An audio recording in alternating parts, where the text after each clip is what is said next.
Make sure they can see my face. I don't know. I'm about to tell them how to drive. So I got my I got my permit. Time and you're going to be late. Ignition, love, lights, my mirrors. Gotta adjust the mirror. And then gummy, gears, bear, brakes.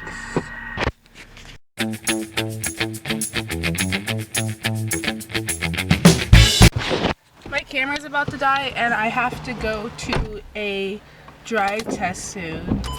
But I stopped vlogging and I just wanted to say now so it's clear to everyone that the point of this channel is not just vlogging. It is a channel where I do vlog, but the point of it is my walk with Christ and what it's like for me being a Christian and everything I feel and blah blah blah in my life. And the point of it is my walk with Christ and God and as a Christian, not just vlogging or something like that. I just want to make that really clear because before I didn't want to make that clear because I was afraid that like people wouldn't watch, but then I realized that's the point of the channel, so I don't care if you're gonna watch or not because that's the point. I took my driver's test and I did not pass it, but that's okay because we'll practice. And I told you the meaning of this channel, which is just my walk with Christ. So there will be vlogs, there will be sit down videos, there will be challenges because the whole channel is just my walk with Christ. And I'm gonna talk about God in a lot of my videos.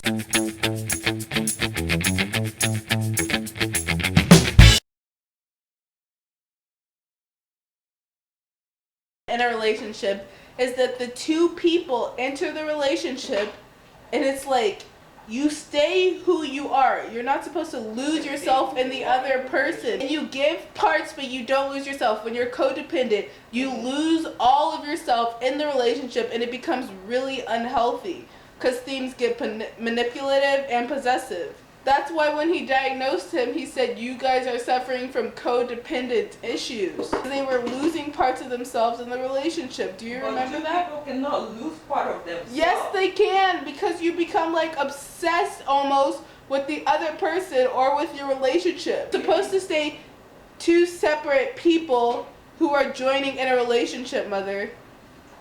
You do things together, you make decisions together, but you don't lose yourself in that relationship. I find toxic in a relationship is when you don't have your own friends. And I get that that's hard sometimes.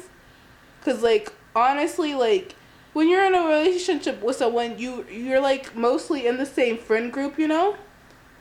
But when you don't have your own friends and, like, so you don't spend time apart, I think spending time apart and, like, with yourself is good, because when you're always with the other person, it like doesn't end well. Ooh, that's another thing that's important in a relationship. Having space. Like, I don't always want to be with her, because if I was always with my mom, I'll kill you. Yeah, we would have murdered each other by now, no question. One of us would be dead. That's what I think is toxic in a relationship. When you're codependent, so you don't know who you are anymore because you've lost yourself in the relationship. Yeah. And when people are possessive. When people are possessive, it always raises a red flag for me, and it's like, get out, get out, get out, get out. Remember when you tell me that means that the other person really No. I said obsessive. I used to think that if someone was obsessed with you, then they like really like you. But now, like a little bit, it's okay, you know? Like, I'm obsessed with my mother. She's my boo thing. I love her, obsessionata. But I'm not obsessed with her where I'd like text her every second. What are you doing? Who are you with? Like, yeah. That is bad. And then possession, I can't stand possession. When people think they own the other person, or when people think they always need an answer, who just texted you off your phone, blah, blah, blah, blah, blah, blah, blah. About not like in a relationship, but I'm still dating other people. Which is like, I get that if you're in a relationship, okay. But if you're married, let's not, you know?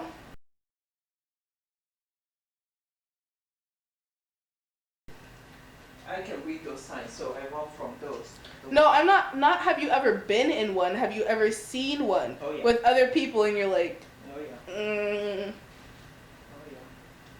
clues to see them is you're not just gonna see it as a whole. There's little hints, and those hints become less and less subtle because the person is gonna try and hide themselves. But the more you're in that relationship, the longer you're in that relationship, those hints become less and less subtle. Like because you start to tolerate it. yeah, you start to tolerate it and stuff. Subtle. You make up excuses for it. Oh, he's just stressed. And make up excuses. Yeah, he's just worried. Oh, he's just sweet. And then he's looking through my phone because he loves me. He's looking through my phone because he trusts me. That made me laugh so much. Remember the one video that the girl posted? She's like, I'm looking through my husband's phone, but we totally trust each other. And I was like, okay. It's like putting sending an investigator out on your husband and say, oh no, we just... I trust him completely. I just want a personal investigator to investigate him. I just want to prove to you that I trust him. Yeah, like I trust him, but do you trust him? Let me just look through his phone for you.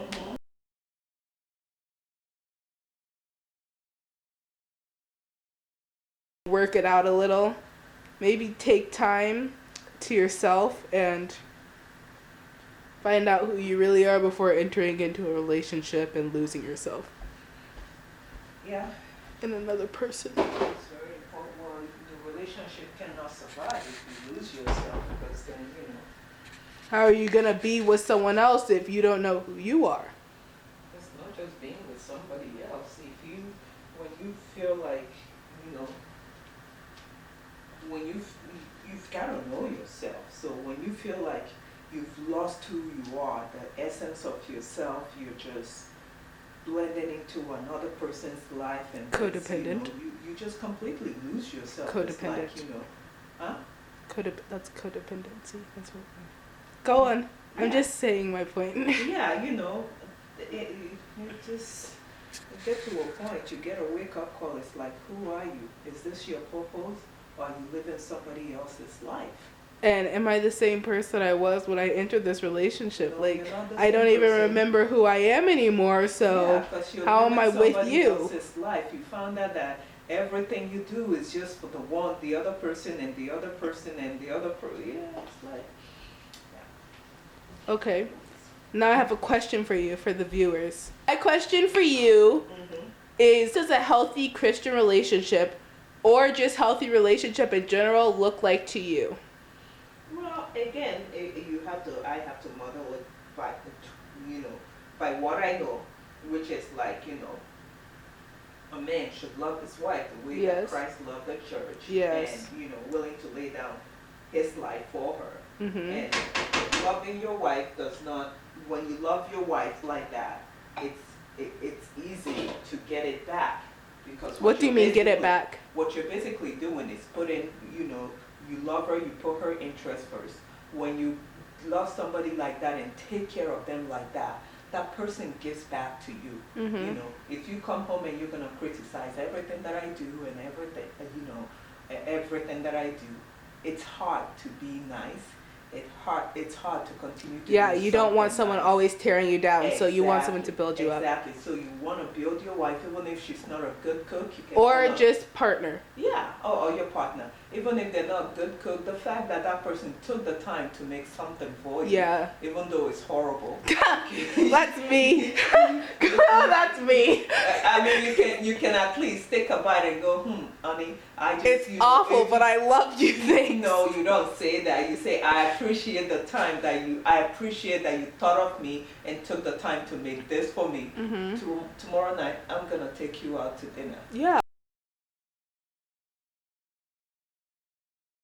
Just to make up for it. And I personally think that when you're in a relationship, you cannot buy that person's affection, which is like a point I want to make strong, because I feel like a lot of people think, well, dang it, I messed up here, I'm gonna buy her something, or I'm gonna buy my partner something. And some people work like that, honestly. But for me personally, in a healthy relationship, if you mess up, what I need to see is actions. I don't care what you're buying me, okay? And if you bought me something, let's say like a necklace, or when you mess up, all I'm gonna remember is that you messed up when I look at that necklace. I'd prefer something when we're in a happy time together. So when I look at it, I remember the happy time. Well, I mean, mess up is going to come. We're all. Yeah, of course you're gonna mess up. I'm just saying that I don't think buying someone is the buying something. There's nothing wrong with buying gifts. I'm talking about when you mess up to like, it's yeah, what your intention is. You know, if you're gonna intentionally hurt me and then go out and buy me a necklace, your Yeah. necklace is worthless to me, you know. But again, things happen. Yeah. And it depends on what it is. I tell you to pick up something from the grocery store, you forgot it was something that really important to me, but you cheat on me and you buy me flowers. no, I you mean, can have your flowers. Again, it goes with that loving your wife the way Christ loved her. If you love your wife as such, you would not think about being with other people. You know, there is temptations out there, but then again, if you have your mind in the right place, you can resist the temptation. I feel that way about jealousy too.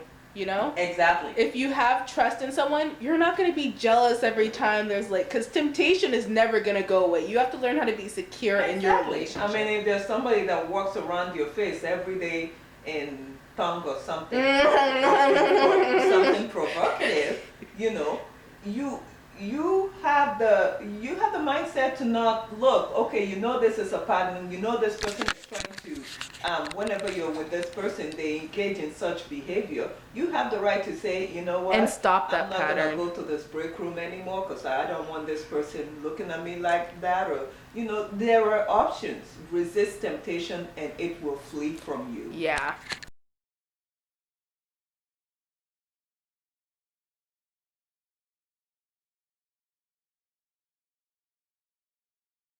Okay. The things that I think are in a healthy relationship, Christian or not, I prefer, like, for whatever. Okay, so the signs that are important to me is when you love the God I love and I see that you love him in your actions, in your words, that's what's gonna make me, like, that's what's gonna make me want to work through the hard times with you. When I know that you have it right with God, like, obviously, nobody has it right with God all the time because we're all humans. But, like, when I see that love of God and respectful fear of God in you, that's the first thing that I'm looking for. And looks can be deceiving, which is why I think dating is also important because that's when you really get to know somebody. So, anyways, that love of God is the first thing I'm looking for. Physical attraction has never been that big of a step for me. Has never been that big of a thing for me because, like, let's say you're really attractive but you have an ugly personality, I'll just stop finding you attractive. Or let's say you're really ugly but your personality is everything and so much more, then I'll start finding you attractive. So I don't base things off of physical, like, attraction. Does that make sense? Mm-hmm. So that love of God, and then when you're in a healthy relationship, security is something that means so much to me. You know, communication will always be something that's really big to me. Can we communicate? Can we work past problems? And how do we communicate? No jealousy, none of that, no possession. You know, you have to give breathing room. Building each other up in Christ is something that's so important to me. You guys, you have a role model that you're looking up to. Yeah, you're striving towards Christ together.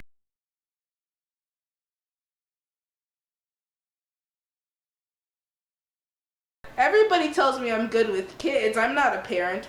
No, what I'm saying is in your relationship, the person has to be a parent.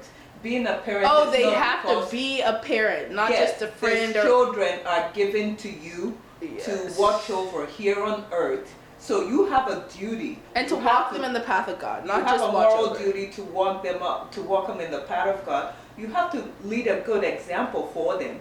And children learn by seeing. Yes. So it's not just, you know, it's not buying them stuff. Actions, children words, everything. You know, it's good if you have stuff and can, you know, but it's not about buying people stuff. Yeah. You have to spend time with them. You have to invest in them. Exactly. Yes. I personally feel kids are going to do better when they have a parent who is strict and who does set rules. Like, I mean, there's been a number of times where I've been mad at my mom because, you know, she can be like a concrete wall, and there's some things you can't move past. I don't mind being your friend. I want to be your friend, but my first job is to be your parent. Because if I don't do that, who else is going to do it? Your teacher is not your parent. Your friend's mom is not your parent.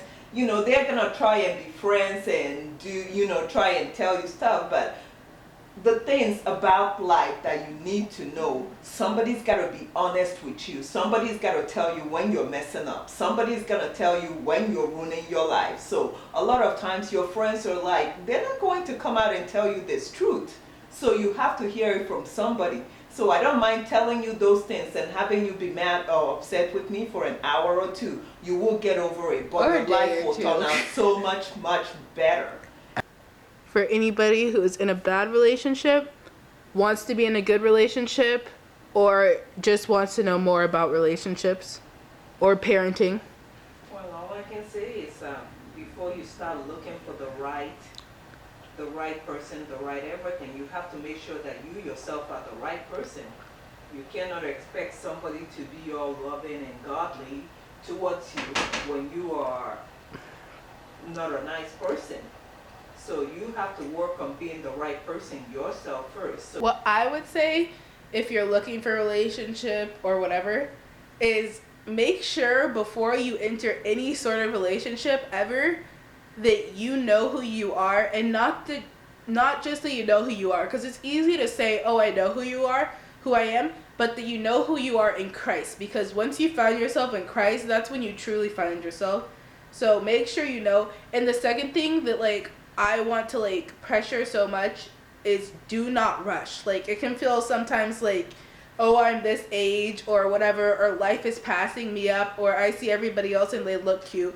But just remember, you are not everybody else. Life is not passing you up, and it is okay to go slow. So do not try and rush into anything. When you're ready, you will know. I promise you will know inside of you, and you won't just be looking for someone mediocre to fulfill something. You'll find the right person, and God will help you find the right person when you're ready. So don't rush it, and know who you are before you enter any relationship. Can I add one thing? We are not bottom feeders. So don't go digging for your mate at the very bottom. Get bottom feeders. So we are top feeders. You are the best of the best. You know who you are. You're secure. You're beautiful. You know, you're good.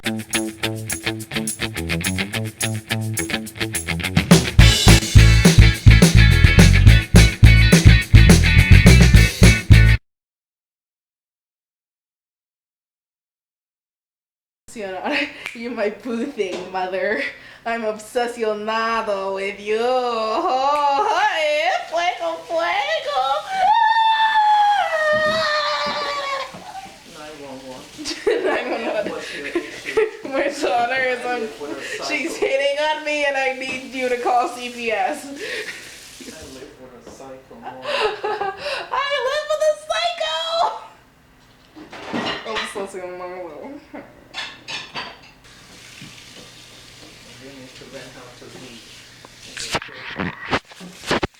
You need to learn how to read in your spare time.